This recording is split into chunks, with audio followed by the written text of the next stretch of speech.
Le groupe des héros vient de réussir à sceller le Seigneur Démon, mais bien que cela soit une victoire monumentale, tant qu'ils ne pourront pas le vaincre définitivement, le monde restera sous la menace d'une destruction. Tous se sentent coupables de ne pas avoir accompli leur mission, mais leur chef les rassure en affirmant qu'il y a encore de l'espoir. Il est certain qu'un jour, dans le futur, un nouveau héros apparaîtra pour poursuivre leur héritage et éliminer le Seigneur Démon une bonne fois pour toutes. Des années plus tard, l'équipe de rang A, Thunder Pike, est en plein raid dans un donjon public. Alors que les deux combattants de mêlée attaquent, les utilisateurs de magie commencent à lancer leurs sorts.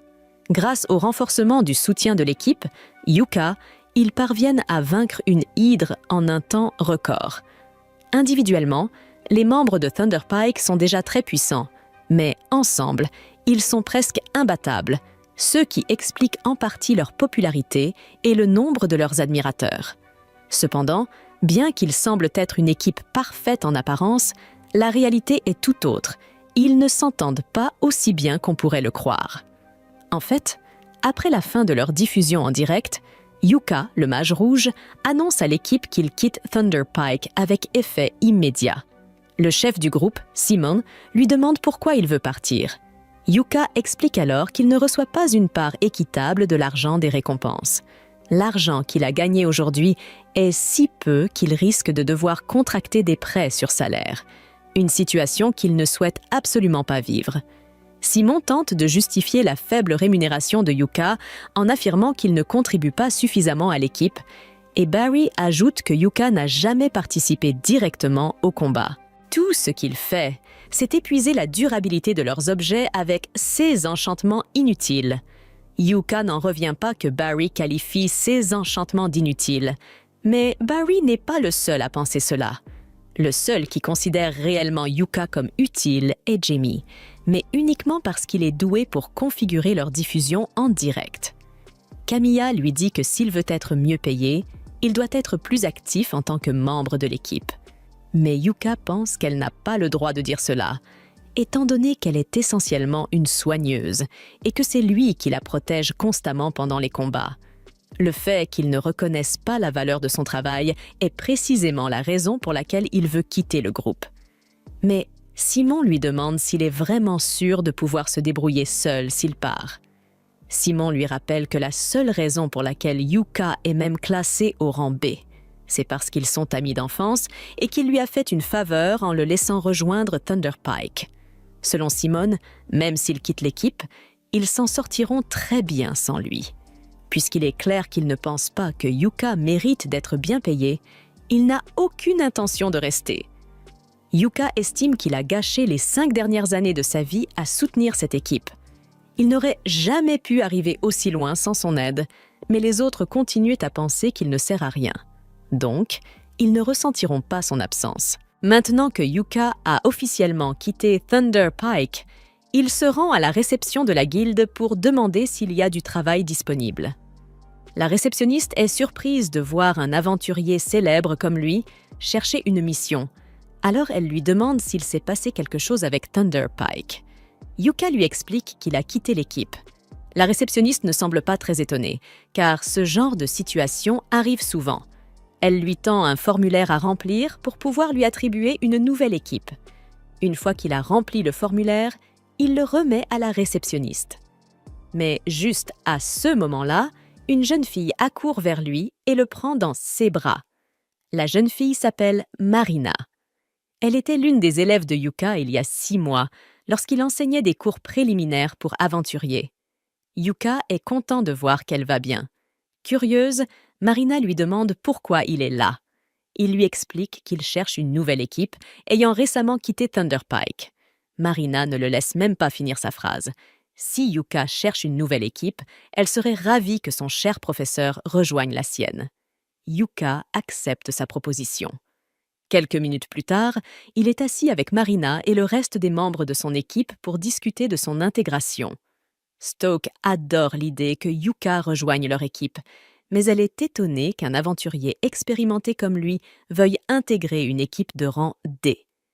Yuka est actuellement classé au rang B, donc il pourrait probablement rejoindre une équipe beaucoup plus prestigieuse. Cependant, cela ne le dérange pas de faire partie d'une équipe de rang D. Et pour être honnête, il préfère même cette situation.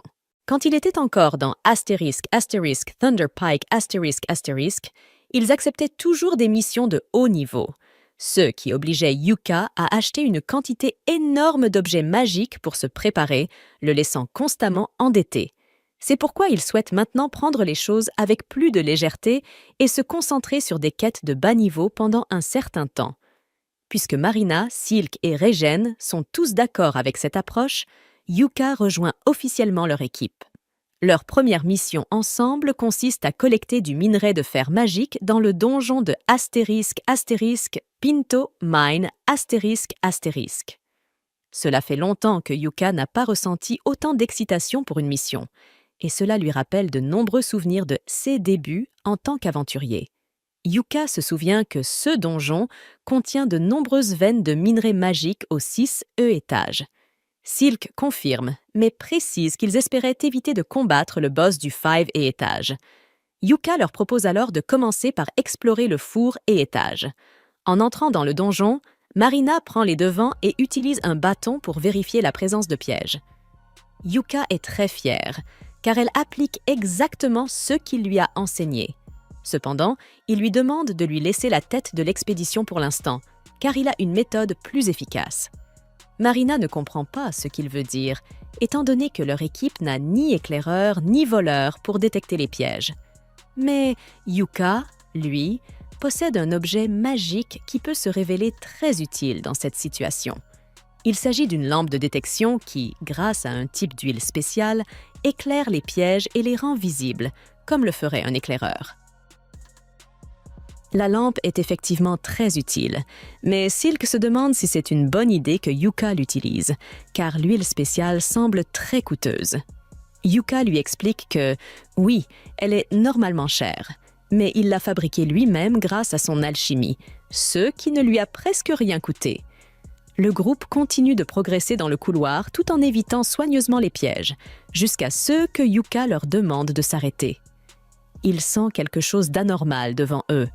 Il avertit les autres qu'ils devraient se préparer à un combat. Ensemble, ils se précipitent et se retrouvent face à un groupe de Boggle.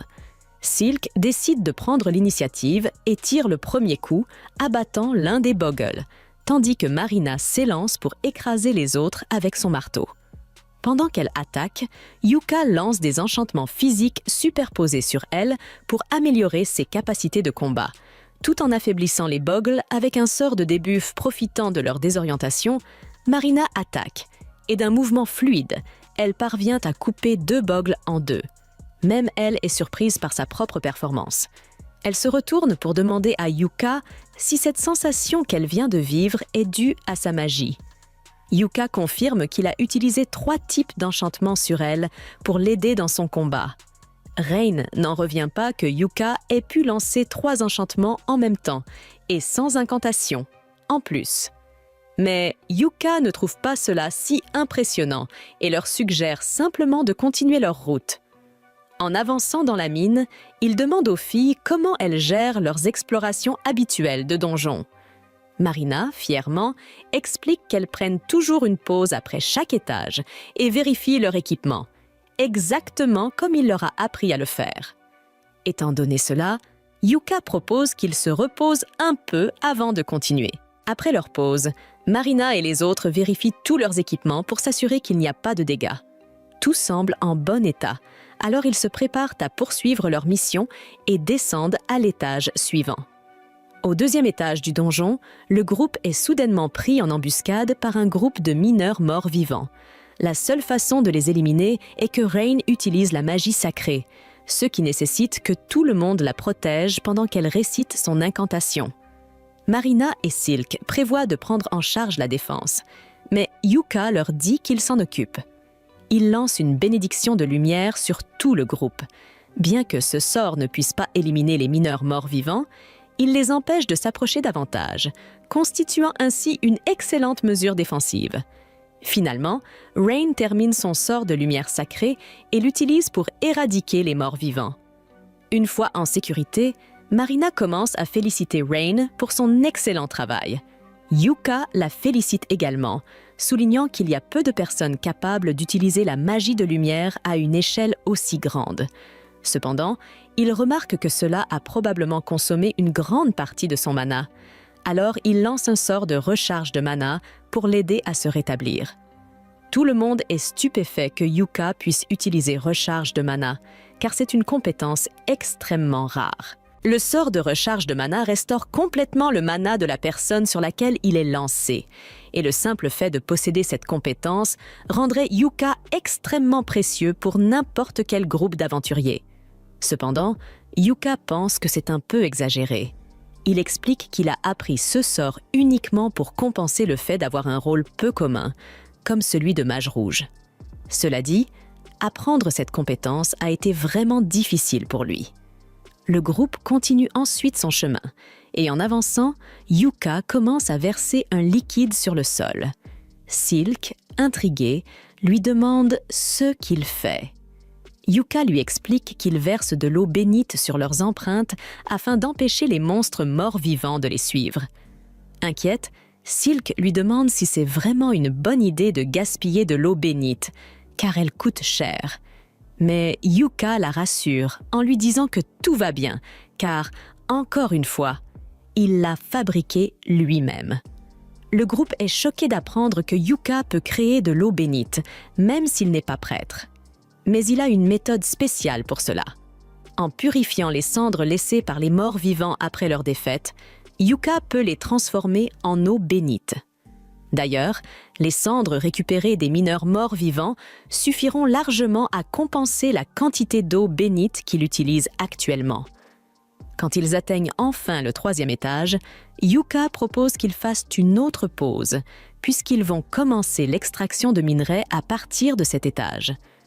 Comme ils n'ont pas mangé depuis un moment, Yuka sort des ustensiles de cuisine de son sac magique et annonce qu'il va leur préparer un repas.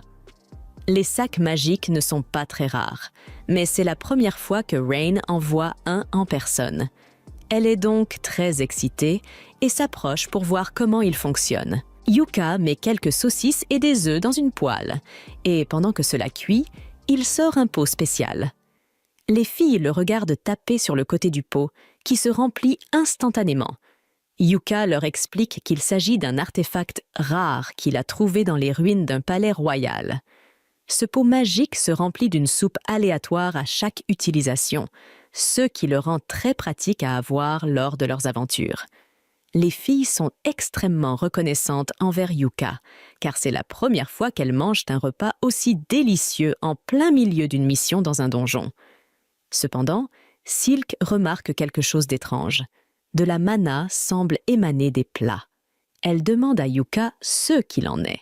Mais il répond qu'il n'y a rien de spécial dans la nourriture, à part le fait qu'il l'a préparée avec beaucoup d'amour. Ses compétences en alchimie ont peut-être accidentellement enchanté les aliments, mais cela ne devrait poser aucun problème.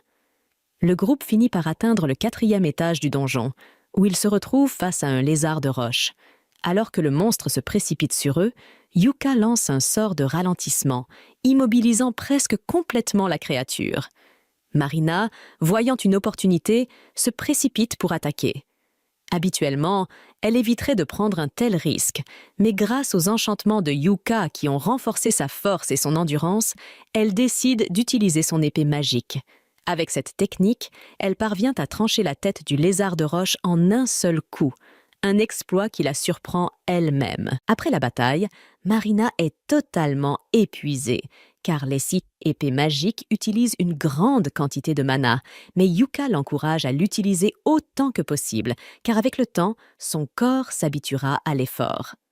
Pour l'aider à récupérer, il lance rafraîchissement de mana.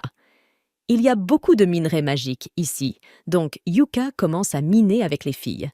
Après un certain temps, elles réussissent à récolter une tonne de minerais magiques. Yuka leur demande si cela suffit pour remplir les conditions de leur quête, mais Silk répond qu'elles ont encore besoin d'un peu plus. Malheureusement, il n'y a plus de minerais magiques à cet étage, et leur seule option maintenant est de vaincre le boss du 5e étage, le crabe en acier broyeur de Nava. et de descendre au 6e étage pour récolter les minerais restants.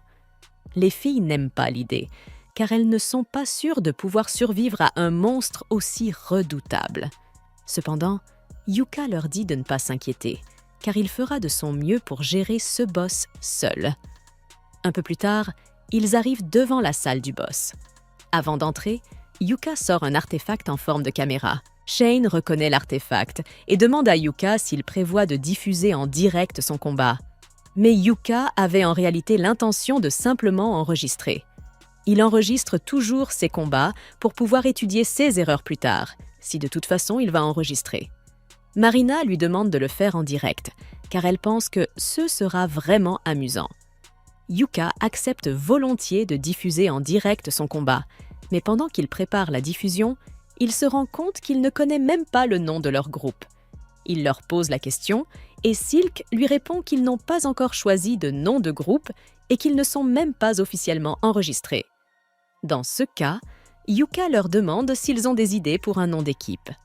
Marina réfléchit un instant et propose le nom Clover, en particulier un trèfle à 4 feuilles pour représenter leurs 4 membres.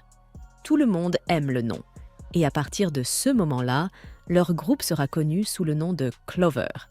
Juste à ce moment-là, Yuka réalise que ce sera le tout premier live stream du groupe, et il se sent mal d'être celui qui occupe toute l'attention.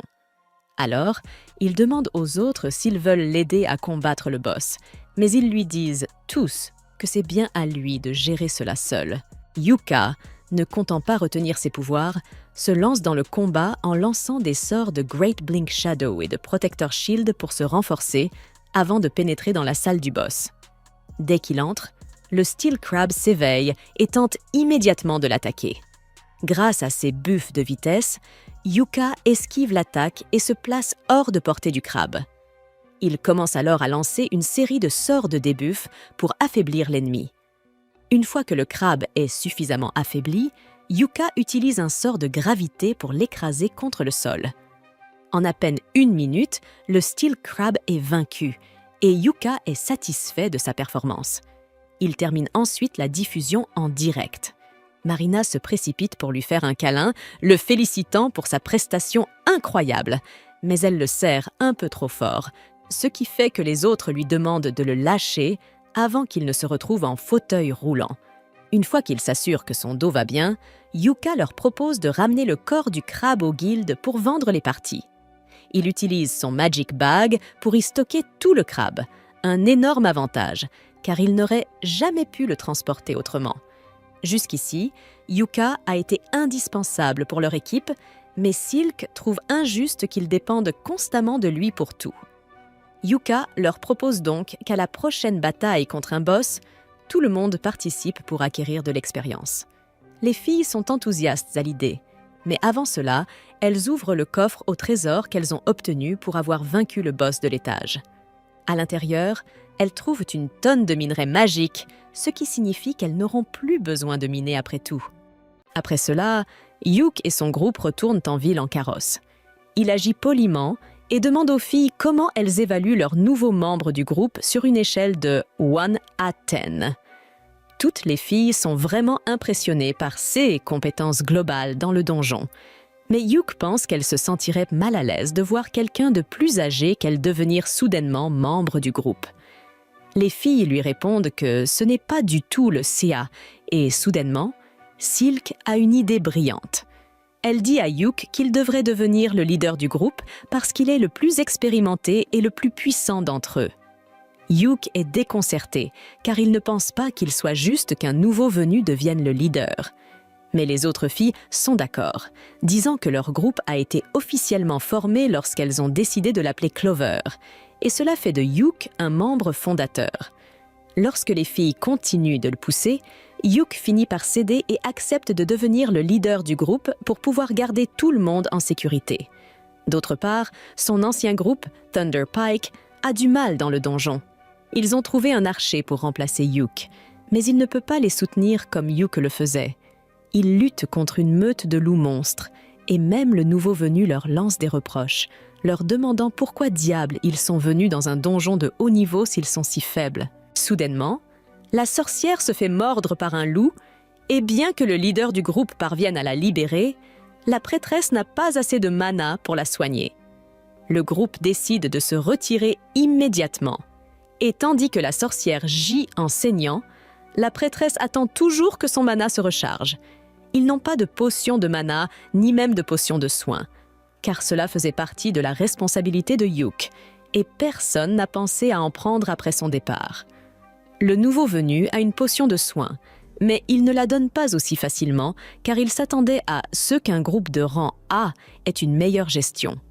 Pendant ce temps, Yuke et son groupe célèbrent le succès de leur première mission.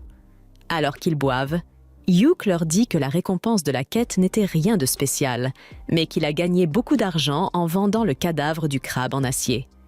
Il demande aux filles comment elles divisent l'argent parmi elles, et Silk lui répond qu'elles mettent tout dans le fond du groupe et utilisent un système d'allocation pour acheter les choses nécessaires.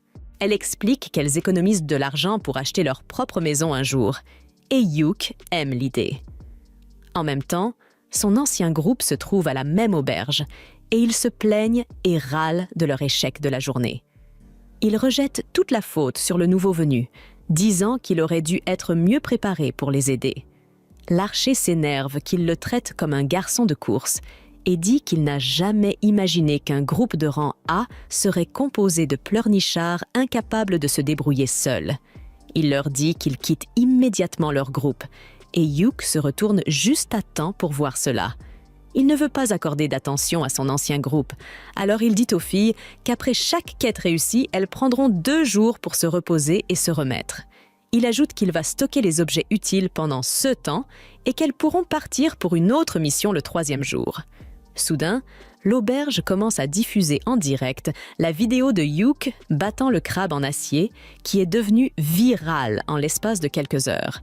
Tout le monde s'intéresse à Yuke et à son groupe parce qu'il a vaincu un monstre boss avec uniquement des sorts de debuff. Cependant, cela agace les membres de son ancien groupe qui pensent que Yuke joue les opportunistes pour améliorer son ratio de victoire-défaite. Il s'avère qu'ils ne sont pas les seuls à être jaloux de Yuke, car un noble gros et laid le maudit aussi de loin. Quoi qu'il en soit, 3 jours plus tard, Yuke se rend à la guilde pour choisir une quête suffisamment facile pour les filles, mais qui offre également une bonne récompense. La réceptionniste lui suggère une quête pour obtenir des pierres magiques près d'une cascade. Elle dit qu'il devrait s'agir d'une quête de rang D, mais que des monstres étranges rôdent récemment dans la région, ce qui a rendu la quête plus difficile. Alors que Yuke est en train de réfléchir à la situation, les filles arrivent en courant et acceptent la quête sans même poser de questions. Ce n'est qu'après que la réceptionniste parte pour enregistrer la quête que Yuke a enfin l'occasion d'expliquer qu'elles pourraient être amenées à affronter un monstre pendant la quête. Les filles décident tout de même de prendre la quête pour gagner plus de points et d'argent. Yuke leur dit de se préparer et de le rejoindre dans 30 minutes.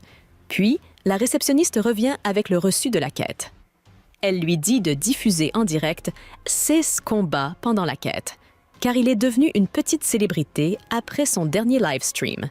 Il quitte la guilde avec le reçu et sent immédiatement quelqu'un le suivre. Il mène l'individu dans une ruelle sombre et il s'avère que c'est le noble laid et jaloux. Yuke lui demande s'il a des affaires avec lui, et le noble sort son épée, lui disant de quitter Clover immédiatement. Yuke utilise discrètement un sort de piège et demande au gros si c'est sérieux de dire au leader du groupe de partir. Le gros lui répond qu'il a trouvé les filles en premier et qu'il va rejoindre leur groupe pour devenir leur sugar daddy. Mais Yuke pense que c'est juste un junkie qui a trop consommé de champignons magiques aujourd'hui. Il refuse de quitter le groupe et s'éloigne. Lorsque le noble essaie de l'attaquer, il trébuche sur le sort de piège et se cogne la tête, perdant connaissance. Une fois que Yuke rejoint les filles pour partir en quête, elle lui explique que le gros en cellule était venu les voir il y a quelques jours et leur avait proposé de rejoindre leur groupe comme s'il leur rendait service. Cependant, ses compétences étaient moyennes et elles avaient décidé de l'ignorer puisqu'il ne prenait pas « non » pour une réponse. Yuke pense aussi que ce type doit être vraiment stupide s'il peut dégainer son épée aussi facilement dans les rues, et il décide de le signaler à la guilde une fois qu'ils seront de retour. Après cela, Yuk aborde le sujet de leur quête et dit que bien que la quête soit vraiment simple, elle pourrait devoir affronter un monstre de type bête sauvage. Les filles lui répondent qu'elles étaient dans la région, il y a environ 2 mois, mais qu'elles n'avaient affronté aucun monstre à ce moment-là, et qu'il n'y avait même pas d'animaux ordinaires non plus. La deuxième partie inquiète Yuk, et il leur explique que la seule raison pour laquelle tous les animaux fuient la forêt, c'est à cause d'un monstre puissant. Il leur dit que ce monstre était également présent dans la forêt cette fois-là, mais qu'ils ont eu la chance de ne pas le rencontrer. Il ajoute que dès qu'ils atteindront la forêt, il commencera à tout enregistrer, et s'il rencontre le monstre, il diffusera en direct. Ce serait le meilleur scénario s'ils gagnent. Mais s'ils perdent et doivent fuir, il veut que la vidéo soit en direct afin que la guilde puisse les voir et envoyer de l'aide à temps. Ils atteignent bientôt la forêt et Yuk commence à enregistrer pendant qu'ils avancent. Il marche à l'arrière du groupe car les bêtes sauvages attaquent toujours un groupe par l'arrière et leur dit de ne pas s'inquiéter pour lui car il porte une armure spéciale de sorcier qui lui donne des statistiques de défense très élevées. Ils arrivent rapidement près de la cascade, mais Yuk sent quelque chose et passe immédiatement en mode diffusion en direct. À peine 1 seconde après, le monstre qui terrorise la forêt apparaît. Et à l'horreur de Yuk, c'est un monstre de haut rang appelé Zarnag, qu'on trouve dans les niveaux les plus profonds des donjons de haut rang. Tout le monde panique en entendant cela, et Yuk se place devant les filles. Il leur dit qu'ils doivent fuir immédiatement, car ils mourront s'ils affrontent le Zarnag. Il décide de rester en arrière pour l'arrêter jusqu'à ce que les filles atteignent un endroit sûr et que la guilde envoie du renfort. Mais soudain, Marina tire son épée et dit à Yuk qu'elle ne le laissera pas derrière. Silk et Rain sont également d'accord avec elle, et elles commencent à utiliser leur capacité pour ralentir le monstre afin qu'elles puissent le tuer. Yuk n'a d'autre choix que de les laisser intervenir, alors ils commencent par enchanter leur capacité physique. Marina se précipite en avant pour stopper le monstre pendant que Rain incante son sort, mais elle est envoyée valser par une gifle du Zarnag. Yuk essaie de stunner le monstre avec de la magie de foudre, puis lui lance plusieurs malus. Mais malgré cela, il semble ne pas ralentir. Yuk se rend compte que c'est un monstre spécial et demande à Marina de lui acheter un peu de temps pour qu'il puisse préparer un sort très puissant. Marina commence à combattre le monstre, puis Silk appelle les dryades de la forêt à l'aide et enroule le monstre avec des vignes. Pendant que les 2 filles tentent de retarder le monstre du mieux qu'elles peuvent, Yuk termine son incantation pour son sort de niveau 5. Flèche prismatique. Il dit à Marina de se reculer avant de tirer le sort vers le monstre avec une puissance dévastatrice. Après que le missile prismatique a touché sa cible, il ne semble pas avoir fait beaucoup de dégâts au départ, mais peu de temps après, un monstre commence à cracher du sang, révélant qu'il a été gravement blessé. Rain lance alors un sort de tonnerre de niveau 5 pour électrocuter le monstre, et pendant qu'il est paralysé, Yuk ordonne à Marina de lui trancher la tête. Marina s'élance en avant, activant son épée magique tandis que Yuk l'améliore avec un sort d'attaque critique. En conséquence, elle parvient à décapiter le monstre d'un seul coup. Maintenant que c'est enfin terminé, Yuk tombe à genoux de soulagement, incapable de croire qu'ils ont réussi à vaincre le monstre sans qu'aucun d'eux ne perde la vie. De retour en ville, tous les spectateurs du flux sont tout aussi stupéfaits, en particulier par le sort utilisé par Yuk, car personne n'a jamais vu quelque chose de semblable auparavant. Mais il y a toujours ce spectateur critique dans la foule. Dans la forêt, Yuk se sent un peu étourdi à cause de toute la mana qu'il a dû utiliser pendant le combat. Mais dans l'ensemble, il est encore en bonne condition. Il est heureux que tout se soit bien terminé. Mais ce combat était beaucoup trop difficile pour un groupe de débutants comme eux. La seule raison pour laquelle ils ont réussi à s'en sortir vivants est qu'ils ont eu de la chance. Il dit aux filles qu'il va les réprimander plus tard à cause de leur comportement imprudent. Mais les filles pensent que Yuk a été tout aussi imprudent qu'elles. Après tout, il s'était précipité dans la bataille seul au départ, s'attendant totalement à se faire tuer, ce qui est un comportement inacceptable. Yuk ne peut pas nier qu'il était prêt à se sacrifier, alors il fait un compromis et dit qu'ils pourront tous discuter de leurs griefs plus tard. pour l'instant, ils devraient probablement se nettoyer, car ils sont tous couverts de sueur, et Marina est maculée de sang de Zarnak.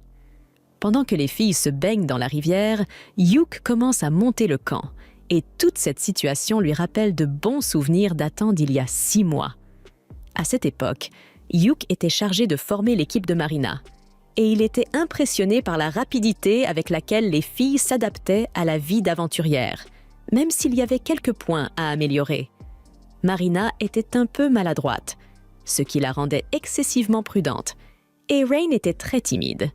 Mais malgré tout cela, vu leur performance, si cela ne tenait qu'à Hugh, il leur aurait immédiatement accordé leur licence d'aventurière de rang D. Ce soir-là, les filles avaient monté leur tente, préparé du bois pour le feu et installé des alarmes en CAS d'attaque de monstres. Tandis que Hugh les regardait travailler, il ressentait une certaine fierté, car il savait qu'elles deviendraient de grandes aventurières à l'avenir. Mais il n'aurait jamais imaginé qu'ils finiraient par rejoindre leur équipe. Quelques jours plus tard, le groupe est de retour à la guilde, et il semble qu'ils aient été convoqués pour rencontrer le maître de la guilde, ce qui rend les filles un peu nerveuses. Les filles demandent à Hugh si cela signifie qu'elles ont des ennuis, mais il pense que cette convocation est probablement liée aux Zarnak qu'ils ont vaincus. Une mission comme celle-là aurait dû être classée de rang B, mais, pour une raison inconnue, elle a été marquée comme de rang D, ce qui justifie clairement une enquête.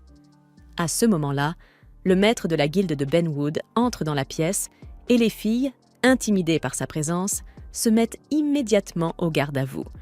Il s'approche de Hugh et lui demande de s'expliquer, mais Hugh n'a rien fait de mal. Il répond donc à Benwood qu'il a déjà fourni toutes les informations pertinentes dans le rapport qu'il a rédigé pour la guilde. Benwood n'est pas satisfait d'un simple rapport objectif. Il exige une explication détaillée, mais avant d'entrer dans les détails, Hugh lui demande d'abandonner son attitude de dur à cuire, car cela effraie les filles. Marina tente d'empêcher Hugh de parler aussi familièrement au maître de la guilde, car c'est une personne très puissante. Mais il s'avère que Benwood respecte beaucoup Hugh. Il n'y a donc pas besoin de formalité entre eux. Benwood leur dit de s'asseoir. Il explique qu'il sait déjà ce qui s'est passé dans la forêt, mais il souhaite entendre l'avis de Hugh sur toute la situation. Hugh lui explique qu'il soupçonne que cela pourrait être le résultat d'un débordement, provoquant l'apparition d'un monstre bien plus puissant que d'habitude. Benwood est d'accord avec la conclusion de Hugh et demande immédiatement à sa secrétaire d'émettre une quête d'investigation d'urgence pour élucider cette affaire. Hugh et Benwood semblent bien comprendre la gravité des débordements, mais Marina, quant à elle, ne sait pas de quoi il s'agit. Elle demande donc à Hugh une explication. Hugh lui explique qu'un débordement est un phénomène qui se produit lorsqu'un catalyseur fait sortir des monstres du donjon. Normalement, les monstres qui vivent dans un donjon y sont liés par la mana qui circule dans le sol. Mais parfois, ces chaînes peuvent être rompues, permettant aux monstres de s'échapper du donjon et de semer la terreur dans les environs. Cela pourrait également être le signe avant-coureur d'une possible ruée de donjons dans un avenir proche. Les filles ont déjà entendu parler des ruées de donjons et du chaos qu'elles peuvent causer, ravageant les villes comme un incendie incontrôlable. Et si des monstres aussi puissants que ce Zarnak apparaissent déjà, cela signifie qu'ils n'ont pas beaucoup de temps devant eux.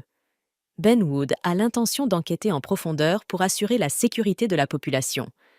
Mais avant cela, il présente ses excuses les plus sincères aux filles pour les avoir mises dans un tel danger. Les filles lui disent qu'il n'a pas besoin de s'excuser, puisqu'elles s'en sont toutes sorties indemnes. Cependant, elles admettent que sans Hugh, elles n'auraient pas survécu. Cela dit, même si Hugh a assumé la plus grande part du travail, leur diffusion en direct a prouvé que les filles sont des combattantes compétentes. En récompense de leur performance face aux Zarnak, Benwood a l'intention de promouvoir tout le groupe au rang C. Cependant, cette promotion dépendra de l'aide de Hugh, puisqu'il est de rang A.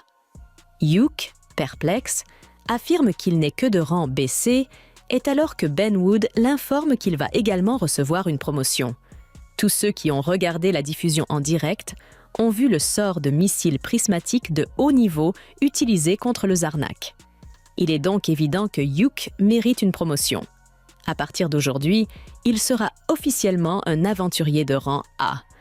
Ensuite, Yuk et les filles descendent pour boire un verre et se féliciter mutuellement de leur promotion. Alors qu'ils sont ensemble, Yuk sort le sac de pièces qu'il a reçu comme récompense pour leur quête et le tend à Silk pour qu'elle le compte. Silk ouvre le sac et est stupéfaite. Elle n'a jamais vu autant de pièces d'or au même endroit. Yuk explique que, bien que la quête ait été classée initialement de rang D, en raison de sa difficulté, elle a été requalifiée en quête de rang B. Par conséquent, la récompense est bien plus élevée que prévu. Silk déverse toutes les pièces sur la table pour commencer à les compter, mais elle remarque un morceau de papier au fond du sac. Ce papier porte le nom de Yuk, alors elle le lui tend. Yuk ouvre le papier, qui s'avère être une note de Benwood, s'excusant pour tout ce que Yuk a dû traverser. Il y a aussi une pièce de platine dans le sac, offerte comme un petit bonus pour Yuk. Les pièces de platine sont extrêmement précieuses, alors Yuk l'ajoute au fond du groupe. Une fois que Silk a terminé de tout compter, elle annonce qu'ils ont désormais assez d'argent pour acheter une maison. Marina, ravie d'entendre cela, saute de joie et renverse accidentellement les pièces. Silk est également contente qu'ils aient atteint leur objectif financier, mais elle se sent un peu coupable, car ils n'ont obtenu cette somme que grâce à Yuk. Bien que cela soit vrai, Yuk rassure Silk en lui disant qu'elle n'a pas à voir les choses de cette façon. Ils l'ont choisi comme chef de Clover, et il est naturel pour un chef de tout faire pour aider son groupe. Ainsi, même s'il a joué un rôle majeur dans l'obtention de cet argent, il appartient à tous. Le groupe continue de célébrer jusque tard dans la nuit. À un moment, Rain demande à Yuk s'il a un rêve qu'il aimerait accomplir. Pris au dépourvu par la question, Yuk demande à Rain s'il y a une raison particulière à sa curiosité. Rain explique qu'ils viennent d'atteindre leur objectif d'acheter une maison, grâce à assez d'efforts, et qu'elle souhaite maintenant savoir quel est son rêve pour l'aider à le réaliser. Encouragée par son intérêt, Yuk révèle que son rêve est de conquérir les étages les plus profonds du donjon de l'obscurité achromatique. En entendant cela, les filles recrachent immédiatement leur boisson, stupéfaites.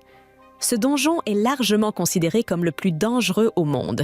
Il abrite même une porte de l'abîme, un artefact tristement célèbre pour être un portail direct vers les enfers.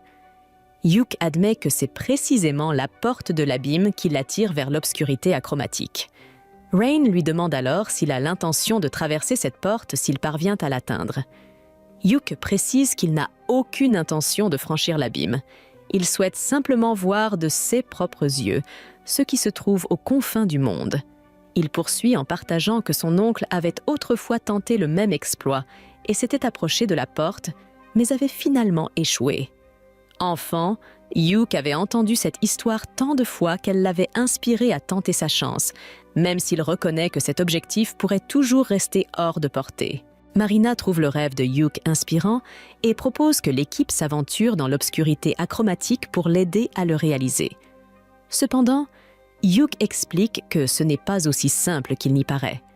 Ce donjon est extrêmement dangereux, nécessitant une autorisation gouvernementale pour y entrer, et seules les équipes de rang A peuvent obtenir ce genre de permission. Malgré les défis, Rain soutient l'idée et suggère que cela devienne le prochain grand objectif de l'équipe. Le groupe accepte, jurant de travailler dur pour réaliser le rêve de Yuk, tout en reconnaissant que ce ne sera pas un défi à relever dans un avenir proche.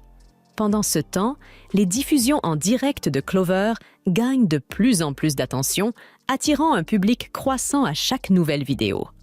Lors de leur dernière diffusion, l'équipe affronte une main mort-vivante. Grâce à une coordination impeccable, ils en viennent à bout. Rain lance un sort de foudre, tandis que Yuk utilise un parchemin de roche.